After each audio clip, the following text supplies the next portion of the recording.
Love, that ever-flowing liquid fire of light, ever-expanding and illuminating truth, which is always revealed with wisdom, a spiritual nutrient necessary for vitality that is maintained through selflessness, a filter of ether that aids purity, which is love. Love, a limitless paper lantern floating into infinity on the intentions and actions of initiates of the mysteries.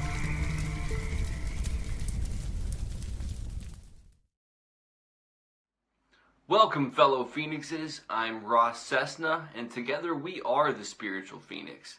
The intent of the show isn't to tell you what to think, but to get you to think and originally articulate yourself in a way that is uplifting. We are the artists of our lives, and let's collectively create a better tomorrow. Now I'd like to take a moment and focus on what we're grateful for today.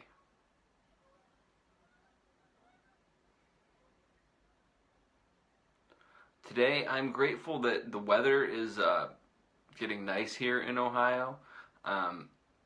We had a cold spell on Friday, and it kind of was paying us back for having a warm day in February.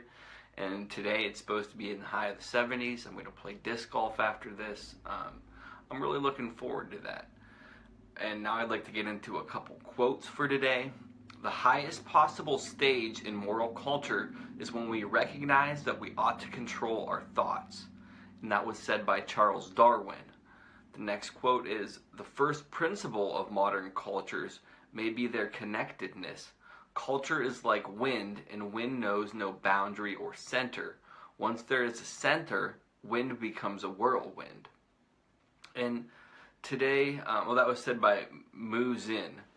And today I'm going to get into this concept of culture is not your frenemy. It's kind of a play on the Terence McKenna episode I did, episode 5, where he talks about culture is not your friend. And this is for my friend and listener, Melissa. Her and I had kind of talked about this somewhat. And I think that the first concept, or the second quote rather, really kind of dials everything in.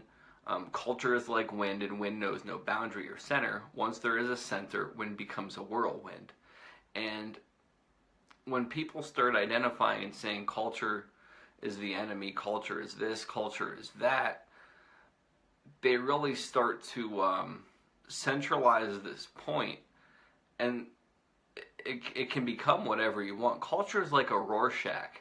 Alan Watts once said reality is like a inkblot Rorschach test, and that's pretty much what culture is. How you perceive it is more so what your own inner dialogue is about it, and we can't really, thinking that you're outside of culture when you live in society is really kind of like a fish not being a part of the ocean, even though it's in the ocean, or people not being part of the universe, even though they're in the universe. And I think that there's this inherent narcissism and better than opinion when people think that they're not part of culture.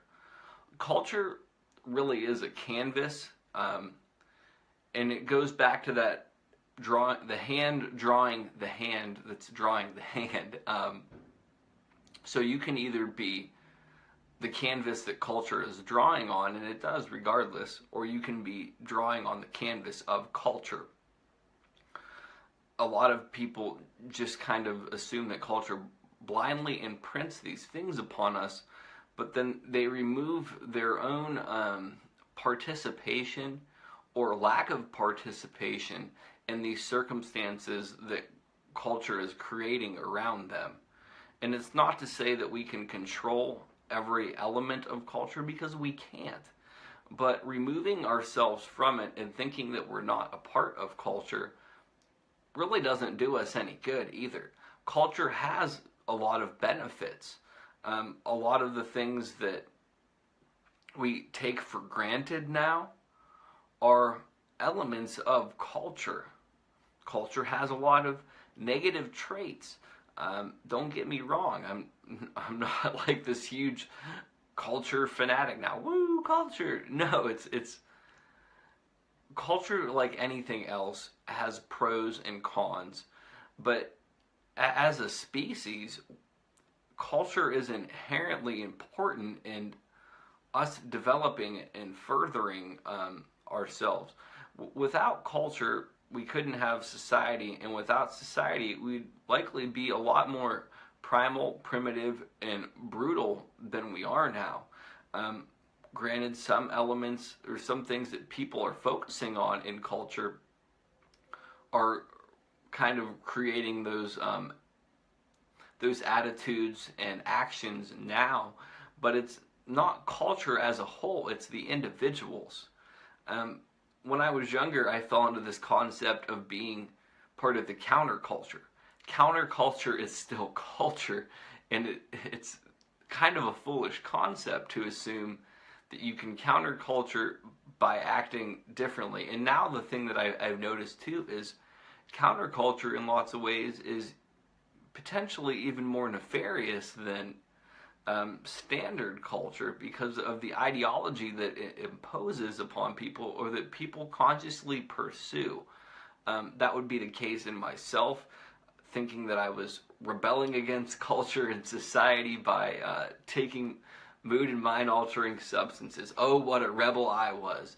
And I don't want to downplay or glorify the use of substances, but there's some inherent lack of logic in the assumption that taking substances puts you higher up than some people or doesn't. You know what I mean? It's just is what it is, I guess. So the thing about culture is it's what we put onto it. Culture is kind of like I talked about last week, like a tulpa.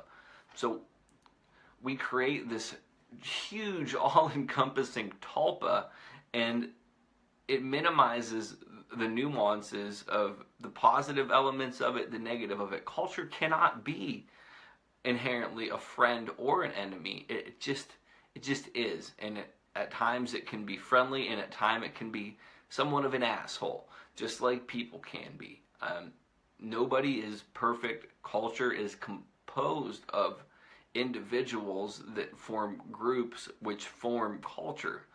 So therefore it can be inherently an asshole, or it can be a good thing. The one way that we can really make a culture that we might want to participate in more is participating in culture.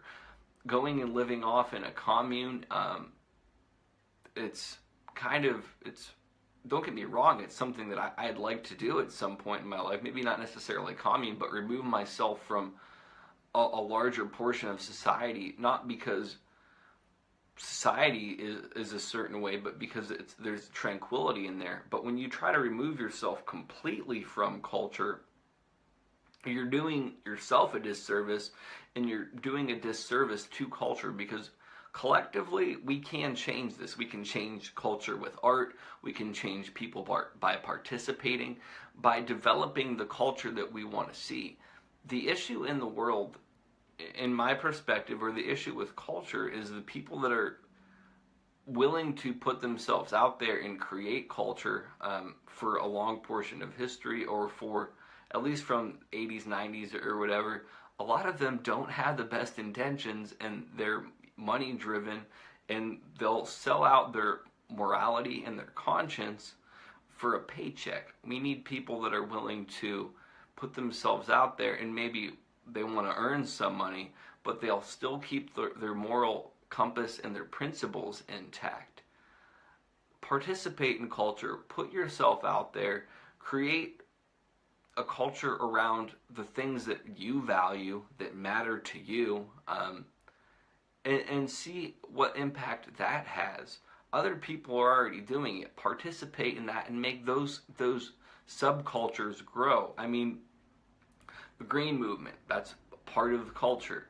I'm not a vegan or vegetarian, but that's part of culture as well. Sustainability, part of culture. All this stuff is elements of culture, and I think that a large portion of people would agree that those are good concepts. So culture is what you make it. If you have a negative opinion of culture, I would say try to change that perspective and perceive the things that you like. What you focus on will grow. What you don't like will wither in some ways if you don't focus on it. And contribute to culture. Share your artwork. Share your poetry. Share your opinions of things in a respectful way. Don't contribute to the negative elements of culture by being emotionally reactive so easily. Allow people to make mistakes. Allow yourself to be wrong. Just show more compassion. Create a culture of compassion, understanding, expression, and creativity. Focus on that. That's your suggested homework if you like. And now I'd just like to say you can follow me on social media at Spiritual Phoenix, or you can visit the website, thespiritualphoenix.com. Spiritual Phoenix for social media is Phoenix, and the .com is Phoenix. I have a weekly tarot reading that I posted today, and it's on there. It's on my social media. I also am doing paid personal readings. If you'd like one, visit my Facebook tarot page. Let's see. And it's also sold through my website as well. And with that, I love, respect, and appreciate all of you. Love and light. I'm going to put this episode on the pyre. Peace. Don't believe. Don't follow. Do not consume. Do not watch. Largely what I'm talking about here is reclaiming experience. This is what's been taken from us. It's a self-advancing, self-expanding, self-defining process, and it takes no prisoners. The real world isn't a spiritual world, it isn't a material world, it isn't an empty world, it isn't a solid world. It's simply